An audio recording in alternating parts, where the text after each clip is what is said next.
سورۃ نساء آیت نمبر 26 اور 27۔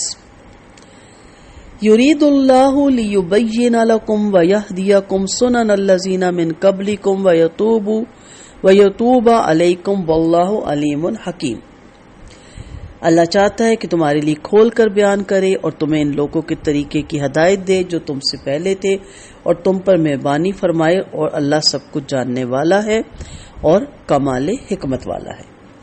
یعنی اللہ تعالیٰ اپنے احکام اس لیے بیان کریں کہ تم کو حلال حرام کا پتہ چل جائے اور پہلے لوگوں کے عمدہ طریقوں کی ہدایت ہو جائے۔ پہلے لوگوں سے مراد انبیاء اور ان کی امت کے نیک لوگ تھے۔ پہلی شریعت کی اتباع کیسے؟ اس سے معلوم ہوا کہ جو آئلی اور معاشرتی احکام اس صورت کے آغاز میں بیان ہو رہے ہیں، مثلا یتیموں کے حقوق کی نگہداشت، عورتوں سے مختلف قسم کی بے انصافیاں، میراث کے احکام، نکاح اور محرمات کا ذکر وغیرہ، اسی طرح کے یا اس سے ملتے جلتے احکام ہی پہلے انبیاء کو بھی وحی کیے گئے اور ہمیں ان طریقوں پر اطلاع دی جا رہی ہے، بلکہ ان کے طریقوں کو اپنانے کی ہدایت بھی کی جا رہی ہے۔ اور یہ بھی اللہ تعالیٰ کی مہربانی ہے کہ وہ جہالیت کے طریقے سے نکال کر صالحین کے طریقہ زندگی کی طرف ہماری رہنمائی کر رہے ہیں۔ اس آیت سے بھی رجم کی مشروعات ثابت ہوتی ہیں، کیونکہ توریت میں بھی یہ سزا مقرر تھی۔ واللہ یرید ان یتوب علیکم ویرید الذین یتبعون الشہوات ان تمیلوا میلا عظیما۔ اور اللہ چاہتا ہے کہ تم پر مہربانی فرمائے، اور جو لوگ خواہشات کی پیروی کرتے ہیں وہ چاہتے ہیں کہ تم سیدھے راستے سے ہٹ جو اللہ بہت بڑا ہے اور اللہ چاہتا ہے کہ تم پر مہربانی فرمائے، اور جو لوگ خواہشات کی پیروی کرتے ہیں وہ چاہتے ہیں کہ تم سیدھے راستے سے ہٹ جاؤ، بہت برا ہٹ جانا۔ آیت نمبر 27۔ یعنی اللہ تعالیٰ چاہتا ہے کہ تم فسق اور فجور کے بجائے پاکیزگی اپناؤ، مگر خواہشات کا اتباع کرنے والے بدکار چاہتے ہیں کہ مسلمان بھی ان کی طرح ہر حد سے آزاد ہو کر حق سے بہت دور ہو جائیں، لہٰذا تم شہوت پرستوں کے کہنے پہ نہ آؤ۔ مراد یہود و نصارہ، مجوسی اور اس طرح کی تمام قومیں ہیں جو حرام رشتوں سے بھی نکاح جائز سمجھتی ہیں، بلکہ بعض تو نکاح کا طریقہ ہی ختم کر کے جانور بن چکے ہیں، حتیٰ کہ قوم لوط کے عمل کو بھی قانوناً جائز کر چکے ہیں۔ ان خواہشات نفس کی پیروی کرنے والوں سے مراد ہر طرح کے لوگ ہیں جو اللہ کی ہدایت پر اپنے آباء و اجداد کے رسم و رواج کو مقدم سمجھتے ہیں اور انہی چیزوں سے محبت رکھتے ہیں، خواہ یہودی ہوں، نصارہ ہوں، یا منافقین ہوں یا مشرکین ہوں۔ اللہ تعالیٰ نے معاشرتی برائیوں کے خاتمے کے لیے بے شمار ایسے احکامات نازل فرمائے جن پر عمل کرنا اکثر لوگوں کو ناگوار تھا، مثلا میراث میں لڑکیوں اور چھوٹے بچوں کا حصہ مقرر کرنا، بیوہ سے سسرال کی بندش کو ختم کرنا اور عدت کے بعد اسے نکاح کے لیے پوری آزادی دینا، متنبہ کی وراثت کا خاتمہ یعنی منہ بولے بیٹے کی، عورت کو خاوند کی طرح طرح کی زیادتیوں سے نجات دلا کر معاشرے میں اس کا مقام بلند کرنا۔ ایسی تمام اصطلاحات پر بڑے بوڑھے اور آبائی رسوم کے پرستار چیخ اٹھے تھے اور لوگوں کو مسلمانوں اور اسلام کے خلاف بھڑکاتے رہتے تھے۔ مثلا اللہ تعالیٰ نے 4 سے زیادہ بیویوں پر پابندی کیوں لگا دی؟ اب جن مسلمانوں نے زائد بیویوں کو طلاق دے کر فارغ کیا تھا، ان کی اولاد سے یوں کہنا کہ اس حکم کی روح سے تمہاری ماؤں اور باپ کے تعلق کو ناجائز قرار دیا گیا ہے، تو کیا تم جائز اولاد ہو یا ناجائز وغیرہ وغیرہ۔ اور سب سے بڑھ کر اعتراض یہ تھا، مثلاً سب سے بڑھ کے اعتراض یہ تھا یہود کو تھا، جنہوں نے از خود کئی حلال چیزوں کو حرام قرار دے رکھا تھا اور اپنی توم پرستی اور خرافات کو شریعت الہی کا درجہ ریکھ دیتے تھے۔ مثلا حیض والی عورت ان کے ہاں ایسی ناپاک تھی جن کا ہاتھ کا پکا ہوا کھانا بھی جائز نہیں تھا، اس لیے وہ حیض کے دوران انہیں بالکل الگ تھلگ رکھتے ہیں۔ ان کی دیکھا دیکھی ایسا ہی رواج انصار مدینہ بھی چل نکلا، اور ہمارے ہاں بہت سے ہندوؤں میں تو یہ ہے ہی، ہمارے مسلمان فیملیز میں بھی حیرانگی ہوتی ہے جب ہم نے سنا کہ اس حد تک ذلت تمیز سلوک کیا جائے حیض والی عورت سے۔ تو کھانا بھی جائز نہ تھا، اسی لیے وہ حیض کے دوران انہیں بالکل الگ تھلگ رکھتے تھے،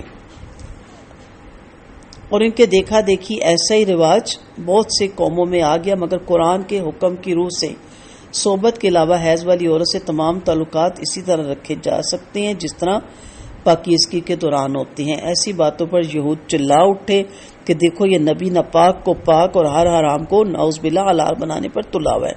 اللہ تعالیٰ فرماتے ہیں کہ تم ان لوگوں کی مطلق پرواہ نہ کرو، اور اگر تم لوگ ان کی باتوں پہ توجہ دینے لگو گے تو یہ تو تمہیں راہ راست سے کہیں دور جا پھینکیں گے، لہٰذا جو احکام تمہیں مل رہے ہیں ان پر ان کے اعتراضات سے بے پرواہ ہو کر اور بے خوف ہو کر عمل کرو۔ آپ دیکھ لیں کہ جب ہم یہ باتیں پڑھ رہے ہوتے ہیں، سن رہے ہوتے ہیں، تو بالکل لگتا ہے کہ جیسے ہم مسلمانوں کی یہ ساری وہی روش ہو چکی ہے۔ میں نے جیسا کہ کہا نا کہ ہندو مذہب میں تو تھا ہی تھا، مسلمانوں میں بھی جو ہمارے پرانے لوگ ہیں وہ اسی طرح کے فتوے دیتے ہیں، بیوہ کے بارے میں بھی اور خود کے من گھڑت فتوے، اور طلاق یافتہ عورت کے بارے میں بھی اور حیض والی عورت کے بارے میں بھی، اور ہر انہوں نے اپنے خود سے خود من گھڑت باتیں بنا رکھی ہیں۔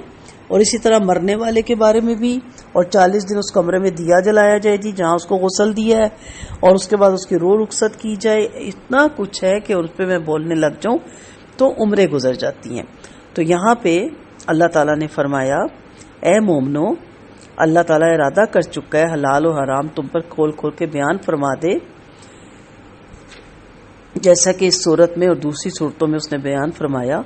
وہ چاہتا ہے کہ سابقہ لوگوں کی قابل تعریف راہیں تمہیں سجھا دے تاکہ تم بھی اس شریعت پر کے عمل میں لگ جاؤ جو اس کی محبوب اور اس کی پسندیدہ شریعت ہے۔ وہ چاہتا ہے کہ تمہاری توبہ قبول فرمائے، جس گناہ سے جس حرام کاری سے تم توبہ کرو وہ فوراً توبہ قبول فرماتا ہے، وہ حکمت والا ہے۔ اپنی شریعت، اپنے اندازے، اپنے کام اور اپنے فرمان میں وہ صحیح علم اور کامل حکمت رکھتا ہے۔ خواہش نفسانی کے پیروکار یعنی شیاطین کے غلام اب کوئی بھی ہو سکتے ہیں، تمہیں حق سے ہٹانا اور باطل کی طرف جھکانا چاہتے ہیں۔ اللہ تعالیٰ اپنی حکم کے احکام میں یعنی روکنے اور ہٹانے میں، شریعت اور اندازہ مقرر کرنے میں تمہارے لیے آسانیاں چاہتا ہے۔ اس بنا پر چند شرائط کے ساتھ اس نے لونڈیوں سے نکاح کرنا بھی حلال کر دیا۔ انسان چونکہ پیدائشی کمزور ہے، اس لیے اللہ تعالیٰ نے اپنے احکام میں کوئی سختی نہیں رکھی، اور اسی طرح فی نفسی بھی اسی طرح اس نے اور بھی بہت سی آزادیاں دی انسان کو تاکہ انسان اپنے آپ کو مشکل میں نہ ڈالے، لیکن حدود کے اندر۔ نبی کریم صلی اللہ علیہ وسلم شب معراج میں سدرۃ المنتہا سے لوٹے اور حضرت موسیٰ علیہ السلام سے ملاقات ہوئی تو آپ نے دریافت کیا کہ آپ پر کیا فرض کیا گیا؟ فرمایا دن رات میں 50 نمازیں۔ تو موسیٰ علیہ السلام نے فرمایا واپس جاؤ اور اللہ سے آسانی طلب کرو، کمی طلب کرو، آپ کی امت اس کی طاقت نہیں رکھتی۔ یہ اچھی خاصی لمبی حدیث ہے اور آپ اچھی طرح جانتے ہیں۔ اور پھر اس کا کیا فائدہ ہوا تھا کہ آخری مرتبہ بار بار جانے کے بعد 5 نمازیں فرض ہوئیں، اور اللہ نے کہا کہ آپ کی 5 نمازیں ہیں لیکن ثواب آپ کو 50 نمازوں کے برابر ملے گا۔ تو یہ حدیث آپ بارہا پڑھ چکے ہیں۔ تو اتنی تخفیف ہے، اتنی آسانیاں ہیں، کہا کہ اس سے پہلے لوگوں کا تجربہ میں کر چکا ہوں۔ موسیٰ علیہ السلام نے کہا وہ اس سے بھی بہت کم میں گھبرا گئے تھے، آپ کی امت تو کانوں، آنکھوں اور دل کی کمزوری میں ان سے بھی بڑی ہوئی ہے، چنانچہ آپ واپس گئے، 10 معاف کروا لائے، پھر بھی یہی باتیں ہوئی، پھر گئے، پھر 10 ہوئی، یہاں تک کہ آخری مرتبہ 5 رہ گئی، لیکن ثواب کیا ہے؟ 50 نمازوں کے برابر۔ تو اللہ نے بہت آسانی دی، ایک بیوی سے گزارا نہیں ہوتا تو 4 کر لیں، 2 کر لیں، 3 کر لیں، لیکن فرض نہیں ہے، کر کے ہی چھوڑیں، چوائس ہے۔ تو اللہ تعالیٰ نے بہت سی چوائس دی۔ نماز آپ کھڑے ہو کے پڑھیں، طبیعت ٹھیک نہیں بیٹھ کے پڑھیں، کرسی پہ بیٹھ کے پڑھیں، زمین پہ بیٹھ کے پڑھیں، بیٹھنے کی بھی طاقت نہیں تو لیٹ کے پڑھ لیں، یعنی ہر طرح کی۔ اور جب آپ سفر میں جاتے ہیں تو آپ اس کو نصف کرنے کی آپ کو اجازت ملی، آزاد نہیں تو لونڈی سے نکاح کر لیں، مہر رضامندی سے طے کر لیں، کمی بیشی کر لیں۔ اتنی آسانیاں اسلام میں، اور ساری زمین آپ کے لیے مسجد بنا دی گئی، جہاں بھی نماز کا وقت آئے آپ نماز ادا کر لیں۔ پانی نہیں ہے تو تیمم کر لیں۔ تو اس کی آسانیاں ہمیں کوئی نہیں بتاتا، اور چند شرائط کے ساتھ اگر کچھ پابندیاں ہیں تو اس کو ایشو بنا کے اسلام کے خلاف ہمیشہ پروپیگنڈا کیا جاتا ہے۔ اللہ تعالی ہم سب کو ہدایت دے۔ وآخر دعوانا ان الحمد للہ رب العالمین۔ سبحانک اللہم و بحمدک نشہد ان لا الہ الا انت نستغفرک و نتوب الیک۔ السلام علیکم ورحمۃ اللہ وبرکاتہ۔